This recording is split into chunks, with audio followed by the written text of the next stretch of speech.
Hello everybody, welcome to the pod as PSG, Marseille and Lens all win to keep the Ligue 1 title race ticking along nicely. Olivier Giroud becomes the oldest man ever to hit a double in Ligue 1 and Paul Pogba is back. Yes, some 881 days after he last played, La Pioche made his eagerly awaited comeback, featuring for Monaco in their game away to Rennes. Welcome aboard, you're listening to Across the Channel. Thank you for joining us once again. An action-packed pod coming up for you. But before then, I'd like to introduce this morning's guests. We have the Ligue 1 commentator, Andy Scott. Welcome on board, Andy. How are you going? Good morning, Matt. Yeah, I'm not too bad. Thank you very much. I'm just recovering from another Ligue 1 weekend, I suppose. Yeah, you're sounding a little jaded there, but the energy will come. You actually got to witness Paul Pogba stepping onto a football pitch in Rennes. So I did. We're going to be picking your brains on that. And a warm welcome to the writer, author and broadcaster Tom Williams. Comment ça va, Tom? Ça va très bien, merci Matt. I had a great weekend hanging out with Mr. Andy Scott, notably in Paris. We won't go into detail about the absolutely horrendous live comedy that we watched on Friday night. But if anyone is looking for a recommendation of a comedian not to see, then hit us up in our DMs. Busy day at Canal Plus on Saturday covering the Premier League. Then I caught PSG Le Havre on Saturday night and have been catching up with everything that I missed in Ligue 1 since I got back to London yesterday. French humour's different to the it British humour. So, very different, I mean, I've heard Paul Mirabel is touring at the moment. I don't know if I was allowed to mention his name. Well, as Tom said, Matt, we are not revealing the name of the comedian who we saw on Friday evening. Okay. Don't want to make any enemies out here. But it is true that Paul Mirabel was playing in Paris on Friday evening, I believe. I missed Paul Mirabel. I was in Nice and probably saw more comedy watching the Nice defence. But we'll get into that a little bit later. I'm going to start with the champions Paris Saint-Germain. After drawing 3 of their last 5 league matches, Luis Enrique called for more focus and intensity before the visit of Le Havre. The coach said he wants less talk of individual prizes now and more concentration from his players. Tom, PSG defeated Le Havre 3-0. Goals from Kang In Lee, João Neves and Bradley Barcola. Do you think Luis Enrique got the response he was asking for? I think he did and he didn't, in that, PSG were deserving winners. He rotated his starting 11 as he very often does, and PSG ended up running out pretty comfortable winners. I thought Lee Kang-in was excellent again. I think the last few weeks he's really come to the fore. A player who hasn't always felt like he has really found his feet in Paris, but I think the last few weeks in particular, coming on in games and on this occasion starting games, that ability he has when he's playing out on the right, whipping crosses in with his left foot, he's a really dangerous weapon for PSG to have, and he scored the first goal. João Neves pops up with another goal. He's suddenly found his shooting boots this season. A hat-trick at Toulouse, one of the best hat-tricks you'll ever see.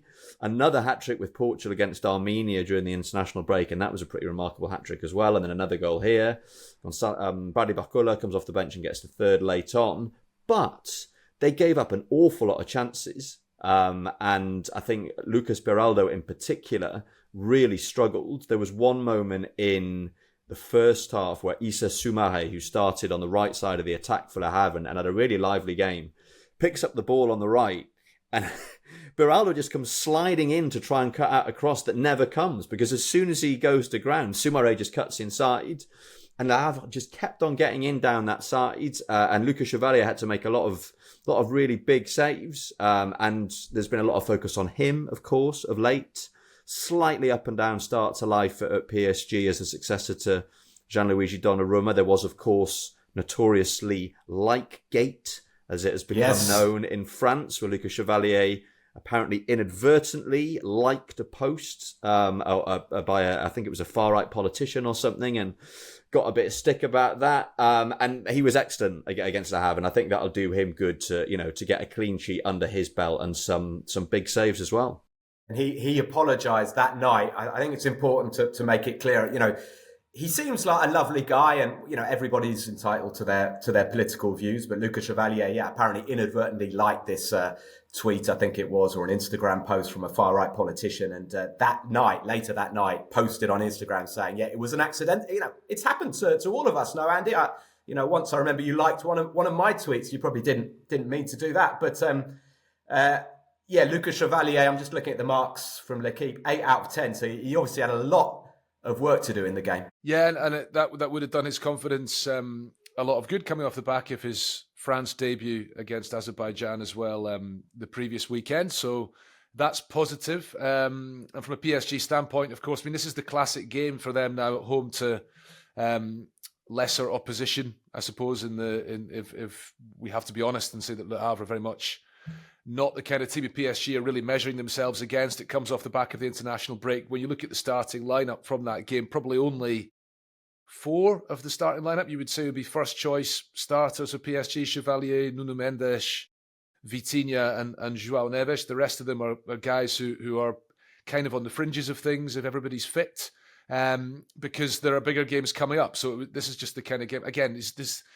it's a fairly routine win, isn't it, for PSG? But the difficulty for Luis Enrique at the moment is juggling the injuries, of course, the intense schedule. I know that Luis Enrique, there was so few players available to him over the international break that even he went back to Spain, to his family home for a few days off. I think Lucas Beraldo was the only member of the squad who was not either injured or on international duty. So, to come off that, a difficult couple of weeks where you can't do much work, you win a game, and then you build towards the test coming up. No sniggering in the background from Tottenham Hotspur on Wednesday evening. Well, Andy, you talked about home games against lesser opposition.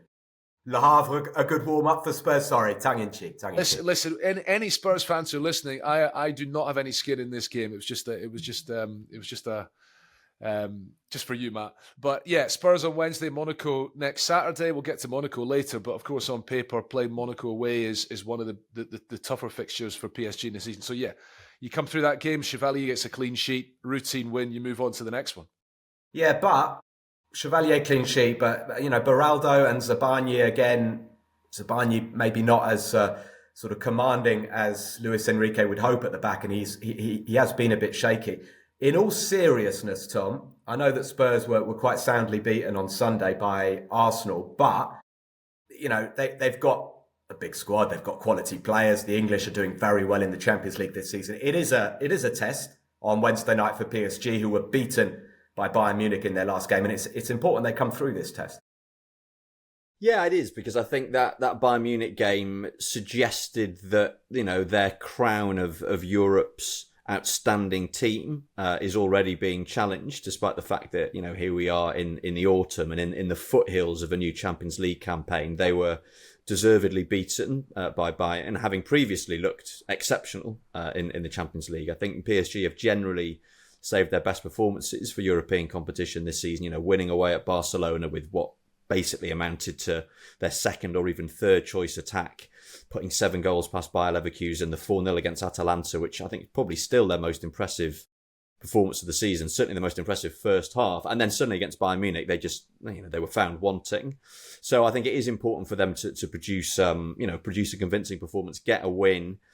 Then we saw from Spurs away at Monaco in their most recent game against French opposition how much they struggled to contain even a Monaco team who are a million miles off where PSG are currently. So yes, PSG will go into that one as pretty overwhelming favourites. Thank you, Tom. You're listening to Tom Williams on Across the Channel. Please do take a moment to rate and subscribe on Spotify, Apple, or wherever you get your podcasts. Check out and subscribe to our YouTube page as well at across_the_channel. We are genuinely grateful for all of your support. We're going to take a little step back now and look at the weekend as a whole. Who excelled themselves? Who let themselves down? Tom, I'm going to go to you. It is your turn to start with the flop du weekend. I will begin with my top of the weekend, and I'm going for Hervé Kofi, the Angers goalkeeper, Burkina Faso international, very experienced Burkina Faso international, who's had a slightly nomadic career.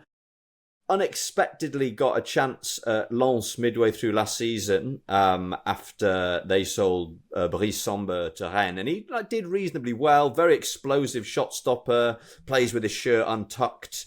Kind of goalkeeper who really kind of grabs the attention. Got to approve of that. Andy's shaking his head. Very high sartorial standards that he likes to uphold. And then there was a period during the summer when the question was asked as to whether Lens were going to put their faith in Kofi, and instead they brought in Robin Risset from Strasbourg, who's done an exceptional job. So Kofi gets loaned out to Angers, and it's been pretty good. And they picked up a very handy win away to Toulouse, 1-0. He had a lot of work to do, pulled off some fantastic saves, and he is a very eye-catching goalkeeper. The kind of goalkeeper who, will just kind of fling himself like all over the goal mouth to keep the opposition at bay. Needed a bit of good fortune as well. I think Toulouse hit the woodwork 3 times. Angers survived, came out with a 1-0 win, and they're actually going pretty well. They're 11th now in the table, and starting to put a little bit of distance between themselves and the teams scrapping at the bottom. And as we all know, when you've got a goalkeeper who can produce the odd miracle for a team like that with a tiny, tiny budget, it's invaluable. Well, he's really blended in well, Kofi, and I think he's got such a good name for plays on words. And every time I commentate, I think there are so many great names in Ligue 1, and I want to do a best 11. So it's something I'm going to work on, not for today's episode, but I think Kofi may be the goalkeeper, and I would absolutely go along with that, Tom, because he's been brilliant since the start of the season. He's got a real presence. But we're going to go on the flip side now, and we're going to look at your flop from the weekend. Yeah, flop of the weekend is Alpha Touré of Metz. I feel bad picking a young player. He's only 19, Senegalese player, Alpha Touré, but Brest-Metz game was one of the most entertaining fixtures of the weekend. Gets to injury time, it's 2-2. Brest are awarded a penalty, and Jonathan Fischer, the Metz goalkeeper, saves it brilliantly. And you're thinking, wow, Metz, they've weathered the storm here. They're going to come away from a very difficult away fixture with a very valuable point in their own quest to avoid the drop. And then moments later, the ball is played through to Lucas Toussaint, Brest midfielder, on the edge of the Metz area. And he's going nowhere. He's barely set foot in the area. And Alpha Touré gives him this totally needless push in the back. Toussaint collapses like a house of cards. Another penalty for Brest. Roman Del Castillo, who'd seen his penalty saved moments earlier, steps up, makes no mistake this time. 90 plus 10 on the clock. And Brest end up, running out 3-2 winners. And had it not been for that rush of blood to the head from Touré, they would have come away with a point. So he is my flop of the weekend, albeit, just want to make it publicly known that I feel bad about basically, having a go at a teenager on a public forum such as this. And he's a good player, actually, Alpha Touré. I've commentated, so I was commentating that game yesterday, which I'll be honest, what happened in injury time was one of the most remarkable sequences of play that I've ever commentated, because it began with Brest actually getting a corner because Jonathan Fischer, the Metz goalkeeper, was holding on to the ball for too long. And of course, this does happen when there's a slight tweak in the laws, and you've never been confronted with this as a commentator before. It takes a little moment for you sometimes to realise exactly what's happening. And it was only when the corner was about to be taken that I realised, well, this is because he's held. It's the 8-second rule now, isn't it? So it used to be the 6-second rule, which was never implemented except in a Dundee United Hibernian game in August 1997. That's not even a joke.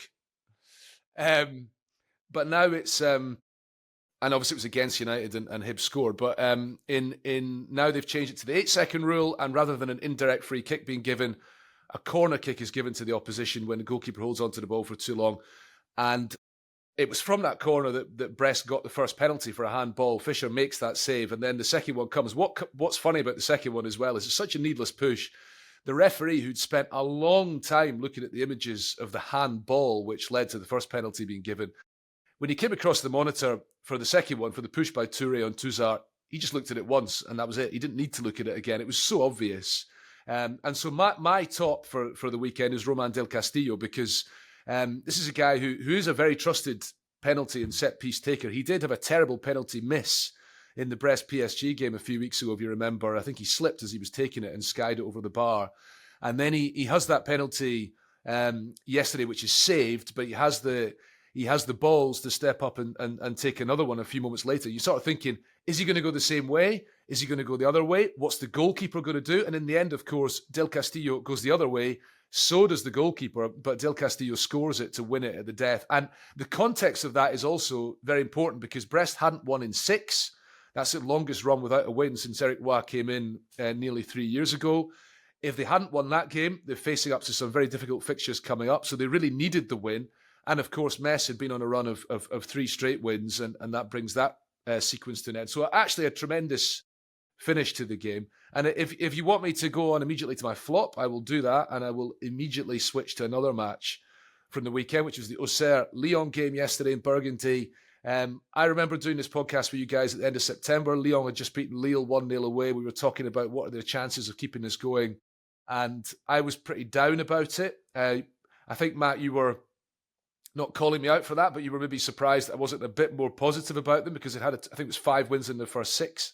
Yeah, no, it's just your tendency to always see the glass half empty, and you were sort of saying, Lyon they're gonna stop getting these 1-0 wins. Yeah. Rather annoyingly, you've been spot on. So since then, it's 1 win in 7, and this was the second consecutive 0-0 draw away from home. Now, the game in Brest a few weeks ago, they played nearly all of it with 10 men, so you can maybe let them off with that. They had an early sending off.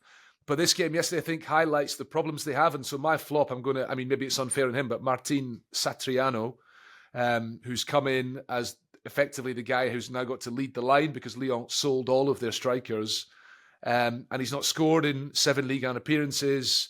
Does he look like doing so? I'm not sure. Was he ever really a goal scorer? No, because he was never a prolific goal scorer. Previously. I cut in. He was better than this, though. I remember at Brest looking at him. He was on loan from Inter, and thinking, "Gosh, they've got a proper player here." He was still a bit raw, but he looks a shadow of that. Yeah, but I think maybe the context makes it hard for him. Ultimately, they don't have any options in attack, and it's difficult. I think it's difficult for all of these players now. You're looking at Carabets and Moreira and these kind of guys to be creating the chances for Satriano, who's despite what you're saying, who's not a proven goal scorer at the top level. And the reality is that Lyon are not going to be going anywhere fast if they don't manage to do something about it, unfortunately. So he slightly unfairly, perhaps, he is my flop. And Lyon in general, I think, are going through some tough times, but they've got some easier. Well, on paper, I think it's Nantes, Lorient, and Le Havre between now and the end of the year in Ligue 1. So let's see where they are after those ones, and maybe if they can get 7 to 9 points on the board, they'll be looking up the way again. But they need goals. Yeah, by all accounts, they are going to certainly try to do something about it. There's talk that Endrick is coming from Real Madrid, and that'll be absolutely fascinating to see if it happens, how he gets on there. Now, before PSG's game on Saturday, Marseille had gone top of the league for 24 hours, courtesy of a superb 5-1 win away to Nice. Mason Greenwood scored twice. He's now the league's top scorer with 10 goals. Pierre-Emerick Aubameyang, Timothy Weah and Péchard were also on target. For Marseille, this felt, it did feel like a statement victory. And I also managed to have a few words with one of the stars of their performance after the game. Pierre-Emerick, thanks for joining us on across the channel. 5-1 here at Nice. That was almost the perfect away performance, would you say? Yeah, I would say it was a great performance tonight from the whole team. I think it's been a long time we didn't came here and win, so that was good and enjoyable. And for you, you got back among the goals against Brest, and we saw you today with your goal, but also very unselfish because you laid on a couple. You're enjoying your football.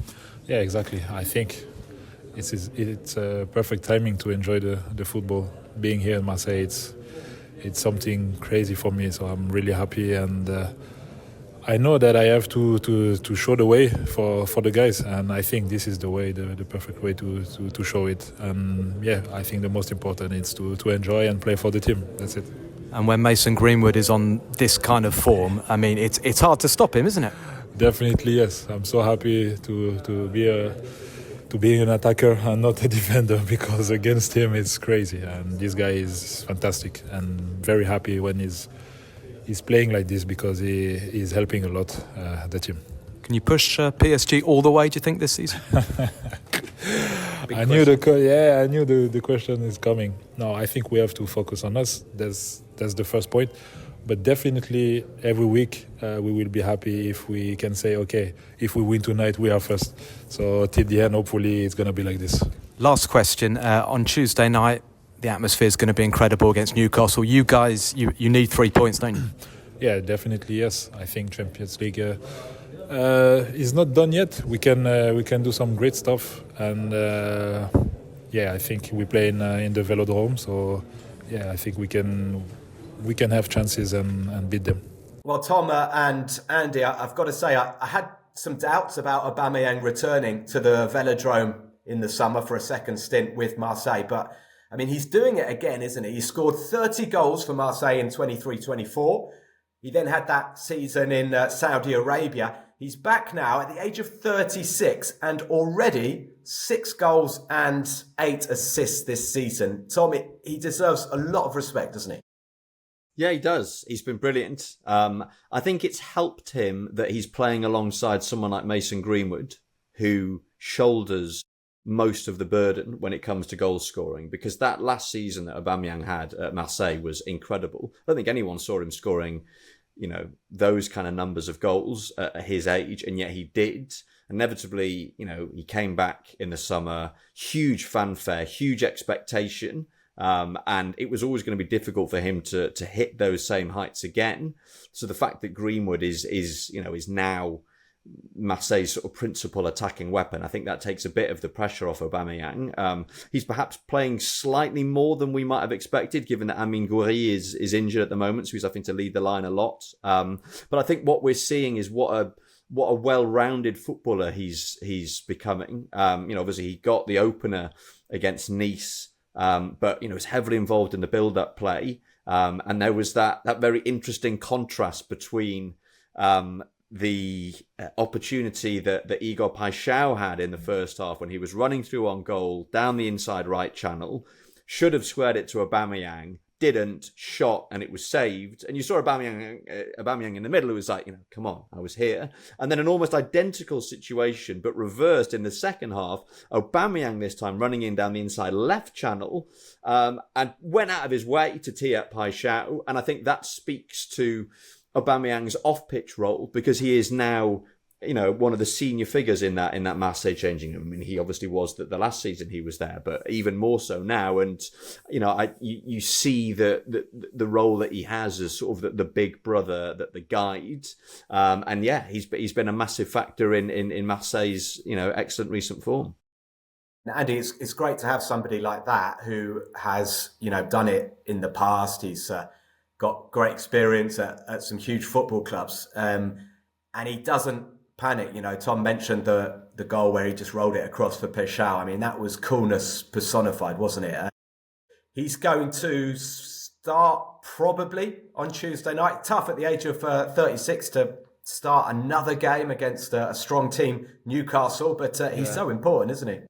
Yeah, but I was thinking as Tom was speaking that what's really caught my eye, in his previous spell as well, but what's particularly caught my eye this time since he's come back to Marseille is that he's not really any different as a player to what he was like 10, 12 years ago. He's still incredible. He's still really explosive. He's still really fast for a guy who's in footballing terms fairly ancient. I think it's part of the, look at Robert Lewandowski, who's I think a year older than Aubameyang and is still a magnificent goal scorer in tremendous shape. Obviously, look at Cristiano Ronaldo, who's 40 and is still an incredible athlete. I think we can all agree, despite the fact he's playing in Saudi Arabia, he's still a top-level player. And Aubameyang at 36 shows no especially obvious signs of slowing down. Quite literally, he still has that pace and that finishing ability to burst through.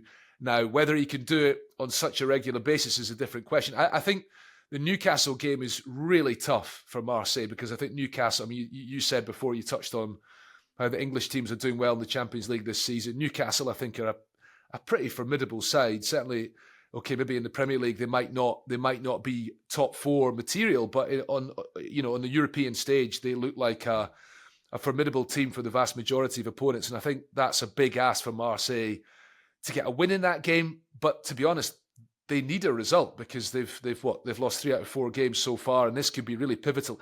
If they can get a point against Newcastle, that would keep their hopes alive. If they can beat Newcastle, that would be a terrific result. Goodness me, but that's a really big ask for them.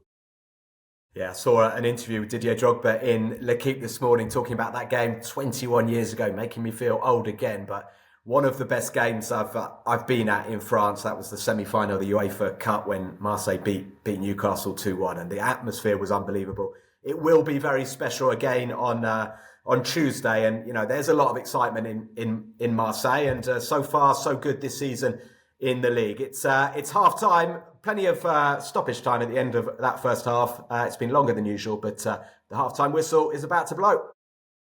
So time for a quick update as far as the quiz competition is concerned. I'm delighted to say that we do have prizes. I hinted there may be prizes. I've got confirmation now. If you finish second in our quiz this season, you'll be disappointed not to win, but the consolation is you will receive a signed copy of my book.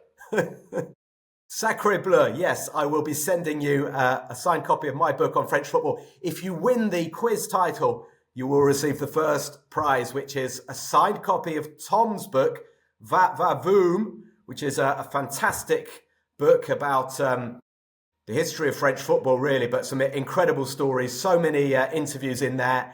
And what is exciting as well, Tom, there's an updated version coming out very soon. Is that right? Yes, that's right. Paperback version will be out in April next year, updated to take in PSG's win in the Champions League.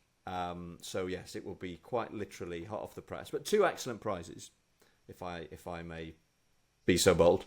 Yeah, thank you, There Tom. And for those of you watching on YouTube, you can see Tom's is a bit bigger than mine. But I'd like to think that's because I wrote smaller than Tom, but I'm not sure. I haven't counted the words. And the paperback version will be smaller as well, so True. But that was my hardback. Anyway, quick update on the league standings. George Rodriguez has 9 points. He's top, just ahead of Pierre Carpentier and Abid Bar. They've got 7 points. John Cross and Chris Cole very much in the mix. Now, just to entice some newcomers, because we need more people participating, I'm going to give double points this week for anybody who's replying for the first time, sending us an email, league1podcast@gmail.com. So it's going to be a Who Am I? Current Ligue 1 player. I enjoyed a very positive and bubbly start to my career in France, but I probably only got the recognition I deserved when I made the trip across the Pyrenees. I am now a vastly experienced international player. In fact, I helped my country secure continental glory a few years back. It should be said, though, that I wasn't born in that particular nation. In any case, whether we're talking club or country, I do like it in the north, and I am a big fan of 4-legged animals. If you think you know the answer, email in league1podcast@gmail.com. Now, time for the second half of Across the Channel. Rennes 4, Monaco 1. Rennes made it 3 wins on the bounce. They're up to 6th, and all of a sudden, we're feeling a bit silly for questioning Abib Bey. Ayet Boudlal, Madi Camara, Bril, Mbolo and Ludovic Blas scored the goals. A late Biarritz consolation for Monaco. Andy, you were there, first of all. Would you say Rennes were good value for this win? Yeah, absolutely. Very impressed, actually, with I mean, the first half was fairly even. Monaco had the better of it, probably. Rennes scored a goal, which was slightly remarkable. Ayet Boudlal, the young guy, just driving forward, keeping on going, and then thighing the ball into the net. But in the second half, they really ran away with it, steamrolled Monaco, and things are very much looking up for them. That's what three Can I cut you off? I haven't seen the goal. That sounds... Okay. So he drove forward and thighed it into the net? Yes. How'd you do that? So Abdelhamid Ayet Boudlal, teenage defender, who actually his story is quite interesting because he made his Ligue 1 debut, I think, on the opening weekend of the season and got sent off in the first half against Marseille. Young kid, had already scored a Ligue 1 goal against Nice a few weeks ago and then made his full debut for Morocco in a friendly match just last week during the international break. So prospect of him being called up to the squad for the AFCON in Morocco, which is starting next month, of course, which would be a huge thing for him. So clearly he came back with the bit between his teeth and full of confidence. And he gets the ball, and he's playing as the right side of centre-back. He drives into the opposition half. He lays it out to the right-hand side for Madi Camara. He keeps on running into the penalty box. Nobody picks him up. Camara puts the cross in, and it just kind of comes off his thigh and into the net. And everybody looks around, including Ait Boudlal, saying, like, how on earth did that happen? And Monaco, meanwhile, for all the attacking talent they had on the field, were not able to take their chances. Rennes just blew them away in the second half. And I think that if we just focus on Rennes for a minute, I think, very encouraging, suddenly back up in a promising position in the table. I think they've got to be looking to finish top 5. I think that's got to be their objective. And so suddenly they've given themselves a realistic chance of fighting for that now with this current run of form. Habib Beye, incredibly active on the touchline. Such a passionate guy. Of course, Tom knows him well in terms of how he talks about the game. But I think he needed to convince people that he could, be a manager at this level, for all that he was a pundit, very prominent pundit on French television for a long time and a successful coach in the lower leagues at Red Star. So, difficult start to the season. But at the same time, Rennes have not been losing a lot of games. They've been drawing a lot of games. Now they're winning those matches and things look better for them. But Monaco is very concerning. And I don't know if you want to kind of focus too much on Monaco's performance or more on Pogba. That's the question. Shall we just finish on Rennes first of all? I think it's fascinating they've got Ait Boudlal coming through now, because I commentated them the previous game and I thought Jeremy Jacquet was just sensationally good. And, they've got these kids coming through. Seko Fofana, I noticed, was he unavailable? He was injured apparently after being on international duty. Yeah, but you don't think too much about that because they do have a lot of depth in their squad. And as you say, they've got good young players, Kader Meite, Jawi Cisse, other ones there, but they've also got experience. They invested a lot of money in the summer. They overhauled the squad, and maybe we shouldn't look beyond that. They needed a little bit of time, perhaps, for some of the new players to gel. Brélin Bolo, of course, a big money signing from Monaco, scoring at the weekend. So there's quality there, and now they're delivering. Yeah, and on paper, Tom, they're good enough to be top 5, wouldn't you say? Yeah, I mean, comfortably. You look at the midfield, the attack. Andy talked about players needing time to settle in. Madi Camara scoring his first goal since his move from Brest. He's a proven Ligue 1 campaigner, playing alongside Valentin Rongier yesterday. Another tried and tested Ligue 1 performer. Jawi Cisse is one of the most promising young midfielders in France. Seko Fofana is on the bench. And in attack, you've got Esteban de Paul and Brélin Bolo and Kader Meite. A very experienced Ligue 1 goalkeeper in Brice Samba, who we mentioned earlier. And it looks like Habib Beye has found the right system with his 3-5-2. And things do finally appear to be clicking. And already up in 5th. So you would have thought that they're going to be, up there come the end of the season. 1 defeat in 11, Matt. 1 defeat in 11, which is and PSG to come in a couple of weeks, which should be. But it's one of those, isn't it? When you draw like 7 games in 8, or you can make it sound awful or really good. You can be like only 1 win in 10. Yeah, anyway, well, it's looking better now. Only 4 wins in that time, but still only 1 defeat in 11. No, it's not bad. It's not bad at all. But by interpreting what you were just saying, it sounds like they didn't have that much to beat, Andy. Well, that's maybe a bit unfair. I mean, obviously, the thing about Monaco is that they've got a lot of quality. I mean, Magnus Akliush, Ansu Fati, the list goes on. There's a lot of good players in the Monaco team, but I've done a few Monaco games since Sebastian Pocognoli came in, and I mean, I'm not at all convinced. I understand why they wanted to make the managerial change, because you sense that after 2 pretty solid years under Adi Hütter in terms of achieving their objective of a top 3 finish, the start to this season was not very encouraging. I can see why they felt that it was time to make a change. Pocognoli has come in. He's reverted to a back 3. Does he really have the players for that system? He doesn't seem to have enough centre-backs. Eric Dyer's not fit, which is possibly not very helpful. But he is getting players back. I mean, Paul Pogba obviously will take a lot of the headlines, but there's other guys who have just come back from injuries, like Zakaria, Lamine Camara and others. So, that is encouraging. But the last couple of performances have been desperate, and they've suddenly lost a lot of ground. It's already going to be a big job for them to catch up with the top three. So it's not encouraging. It's not encouraging at all. Yeah, I think in the defence of Bocchinoli, I would say that the summer business looks pretty disastrous right now in terms of who went and who came in. They had this clear policy to try and bring in experience. Now Eric Dyer has got injured again. I think he's out for quite some time. Ansu Fati, a young player but with experience of playing at the highest level with Barcelona. Again, I'm looking at L'Équipe, 2 out of 10. I was reading reports that Barcelona are thinking of bringing him back because he's not playing regularly enough. And now, Pogba, of course, who hadn't played until Saturday, came on in the 85th minute. So I don't want to go in a deep dive on that analysis. Let's talk about Pogba though. Yeah. And it's such a big moment. 85th minute, Pogba comes on. What was it like?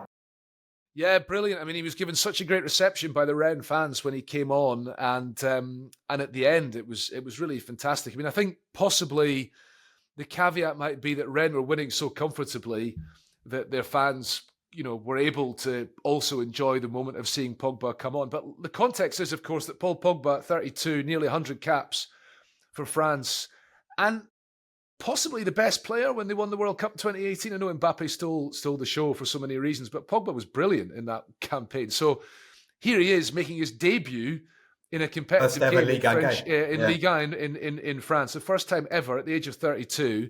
So, he deserved that recognition when he came on. He deserved that reception. I think there were a lot of the Rennes fans kind of had stars in their eyes. And I think the thing that's interesting about Pogba is, he didn't play for long. He was on for a few minutes.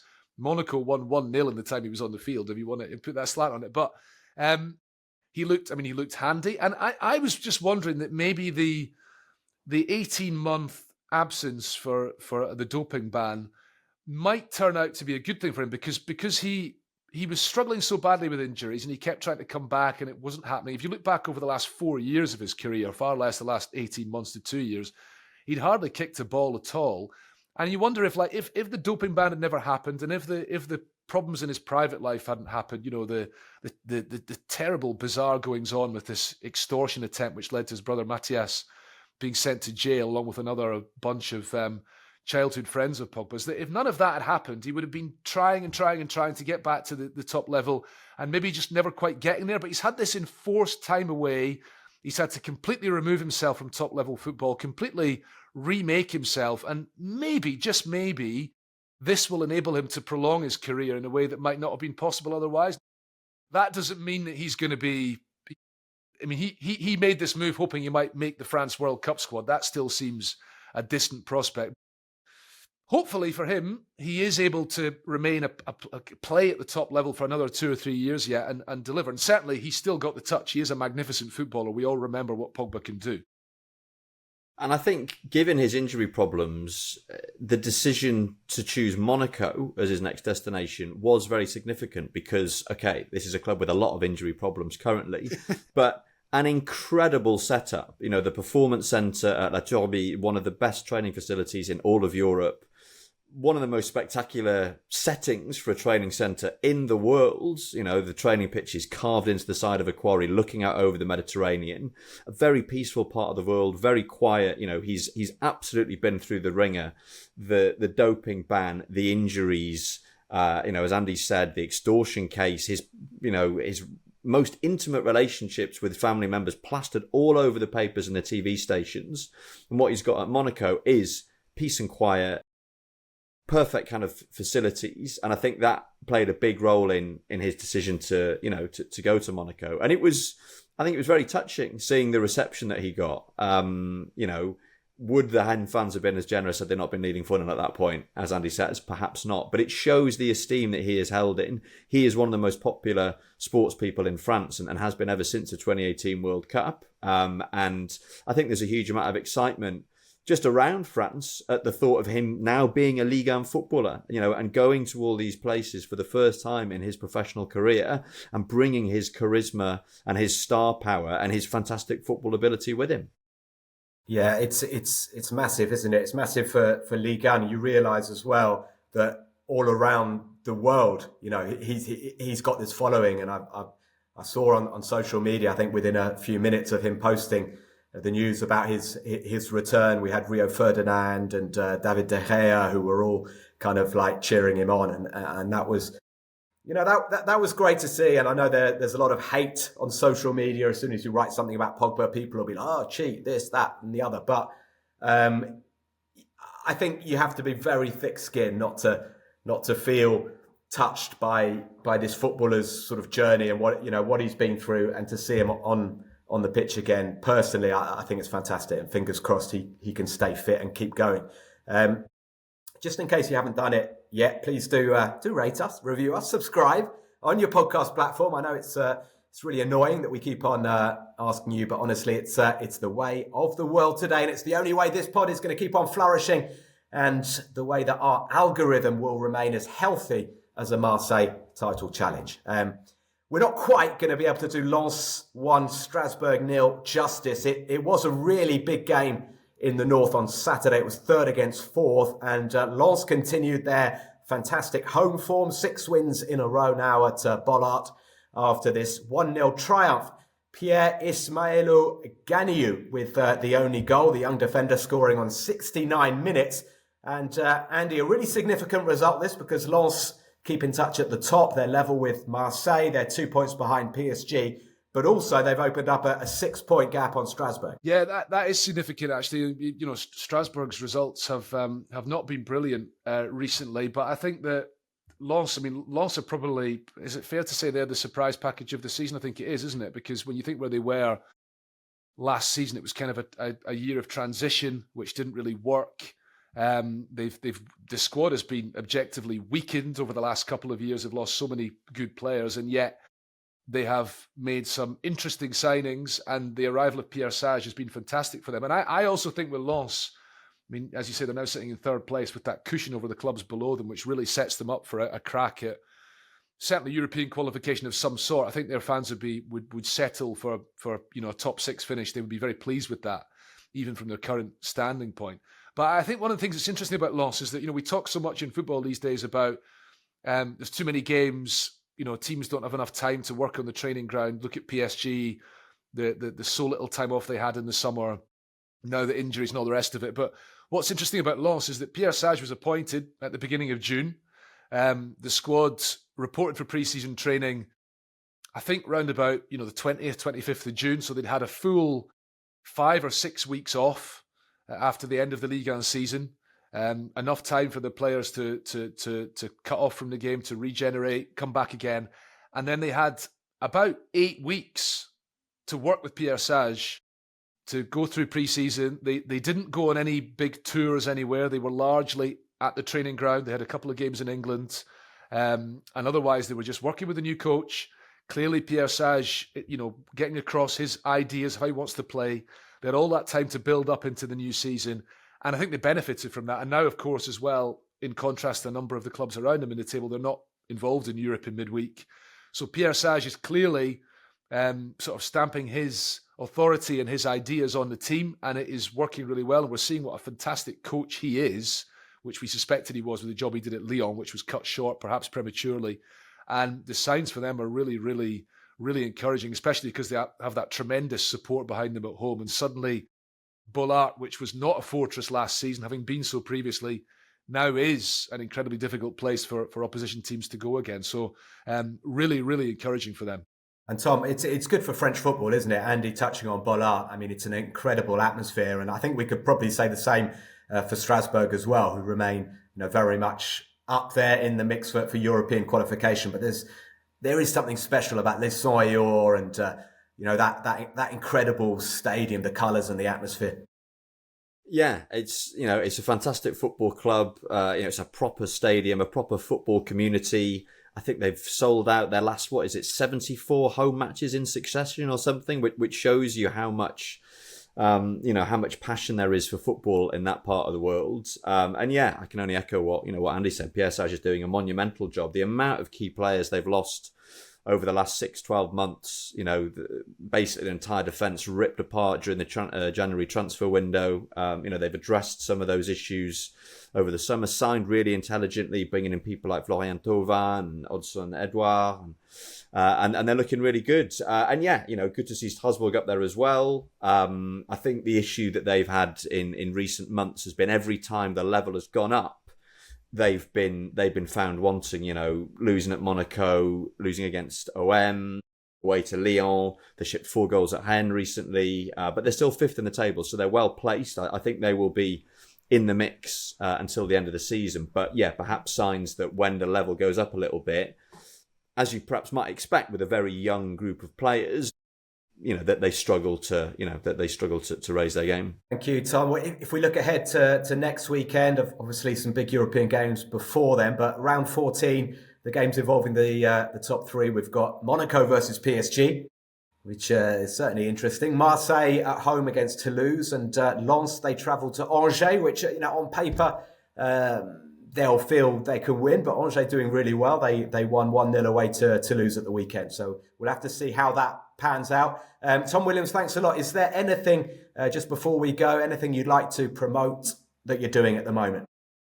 I'm writing a piece about Paul Pogba, actually, about his comeback and about his relationship with French football. The fact that he came through at Le Havre at their, fated academy, and then sort of disappeared from the scene.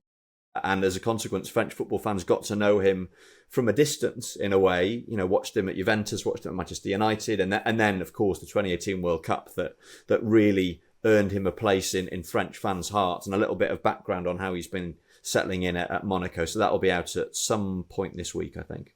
Okay, on The Athletic or The Times? That'll be on The Athletic, yes. The Athletic, nice. Andy Scott, what are you up to in the next few weeks? Anything you want to tell the listeners about? Nothing that I need to promote, I don't think, but I've got a busy week. I've got PSG Tottenham on Wednesday. I've got Strasbourg Crystal Palace on Thursday. I was just looking at the weather forecast in Strasbourg on Thursday night. It's going to be -2, so that's going to be cold. And then Marseille on Saturday, and then I'm off to the US next week for the World Cup draw. So my gaze will be taken away from Ligue 1 for a bit, and I'll be focusing on another football tournament, which is quite big, which is coming up very soon. Busy boy, very busy boy. Strasbourg Palace, that'll be quite interesting, despite the cold. Make sure you get a nice mainly it'll be really cold, and that is... But get a nice... Come on, Andy, come on. The listeners are like, God, I would love to have Andy Scott's life. And here he is, complaining about the cold. You've got the Christmas market in Strasbourg. Go and do some shopping. That's true, but as you know, I'm well, you call me the glass half full guy. I'm a grump, so the Christmas markets don't interest me. I know that you love it really, though, all of this football. Thank you, guys. Thanks to Stephen Willis as well, our sound engineer. Thanks to Eric Ford, who's doing a great job as well, promoting across the channel on social media. And thanks, above all, to all of you guys, all of you people out there listening. We'll be back with another edition of Across the Channel next week. Until then, take care. Bye-bye. Bye. Good enthusiasm, Andy.